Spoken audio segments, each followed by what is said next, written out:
안녕하세요. 빅머니의 권미란입니다. 지난주 트럼프 대통령이 유럽과 중국의 통화 약세가 달갑지 않다고 발언하게 되면서 환율 시장이 출렁였습니다. 지난주 금요일 우리는 로널드 레이건 대통령이 재임했었던 1980년대를 되돌아봤었는데요. 세계 2위로 올라오던 일본의 패권을 미국이 100% 관세를 부과하고 이어서 플라자 합의를 통해서 환율로 내리눌렀습니다.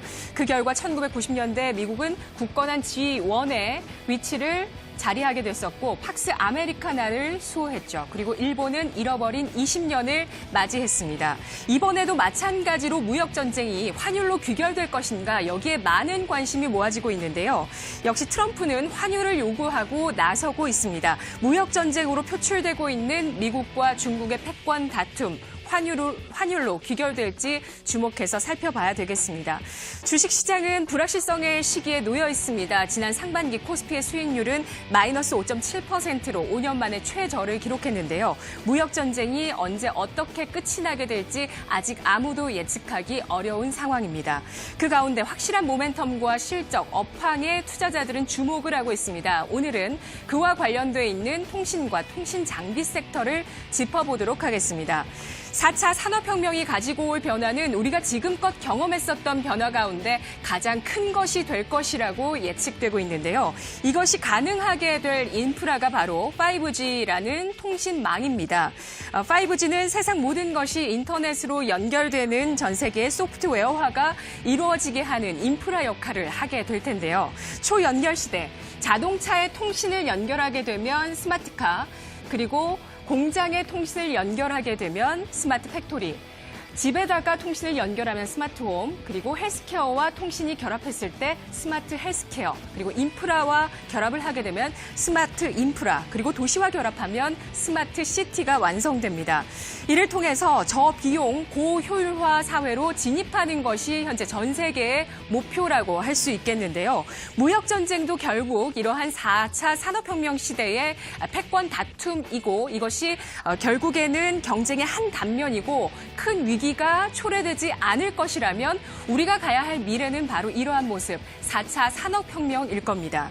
우리 정부와 국내 통신 3사는 내년 3월 전 세계 최초로 5G 상용화를 목표로 하고 있으며 전 세계에서 가장 빨리 우리나라 대한민국 전국이 4차 산업혁명의 핵심 기반이 구축된다는 것을 의미하는 것일 겁니다. 자, 4차 산업혁명 관련주 상승 단계의 첫 단계는 바로 반도체주의 상승이었는데요. 모든 것들의 인터넷 연결이 가능하기 위해서는 모든 것들의 인터넷이 심겨져야 되기 때문에 이 같은 반도체 상승이 가능했습니다. 하이투자증권은 무역전쟁이 아니라 미래 성장성, 4차 산업혁명 유망주 21선이라는 리포트에서 반도체 다음으로 주가 상승이 일어날 다음 타자에 대해서 예측을 하고 있었는데요. 반도체 수요 기반 안에서 5G 통신 인프라 투자를 비롯한 고용량 콘텐츠, 플랫폼 등의 비즈니스가 활발하게 진행될 것이기 때문에 그 다음으로 상승이 일어날 타자는 바로 통신 인프라, 스마트카, 콘텐츠, 그리고 플랫폼과 관련돼 있는 4차 산업혁명 관련 기술 보유 업체가 될 것이다라고 전망을 하고 있습니다. 하나금융투자는 5G 단계 이전에 4G 단계였던 LTE 도입 때 통신주가 급등했었던 사례를 되돌이켜보고 있는데요. 현재 투자자들 사이에서 이러한 통신주의 랠리가 언제 나타나게 될지 주목이 되고 있다라고 분석을 하고 있습니다. 최근 통신사의 실적이 나쁘지가 않고 또 장기 실적 기대감이 높은 상황이라면서 여기에 밸류에이션 매력까지 더해지고 있다는 점 주목을 하고 있는데요. 또 LTE 시대에는 3G 스마트폰에 대한 우려감이 있어서 LTE를 의심하게 만들었지만 지금은 5G에 대한 투자자들의 의심이 크지 않기 때문에 5G 시대의 통신주의 주가 랠리는 LTE 때보다 더 빠를 것이다라고 전망을 하고 있습니다. 하나금융투자는 통신요금 인하, 또 감가상각비, 마케팅비 증가를 고려하더라도 앞으로 통신 3사의 영업이익은 70% 증가할 것이다. 그리고 멀티플이 크게 확장되는 국면이 전개될 것이다 라고 예상을 하고 있습니다. 과거 LTE 도입 이후 2014년, 15년 당시 통신주의 PER의 고점이 SK텔레콤 16배, LGU 플러스 24배에 달한 것으로 평가가 되고 있는데요. 5G가 보여줄 세상의 변화, 또 역사적인 멀티플을 고려했을 때 향후 3년 후에 SK텔레콤의 주가는 2.5배, 또 LG유플러스의 주가는 3배가 성장할 것이다라고 전망을 하고 있습니다.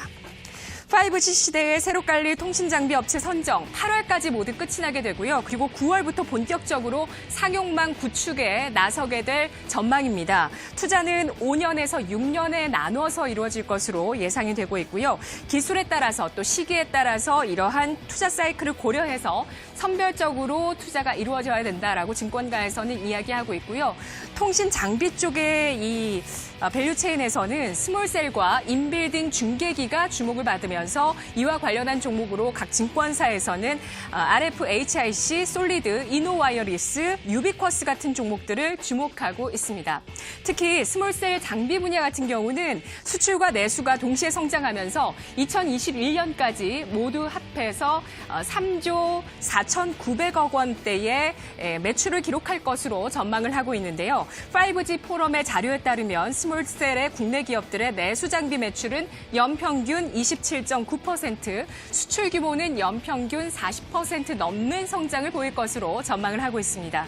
2000년 IT 버블 때 정말 엄청난 대시세를 보인 이후에 18년 동안 쉬어왔었던 통신주, 그리고 모처럼 만의 투자 사이클을 맞이하고 있는 통신 장비주, 이들의 슈퍼 사이클의 진입 주목해서 함께 살펴보시죠. 이 시각 주요 경제 뉴스 함께하겠습니다. 오상혁 아나운서입니다.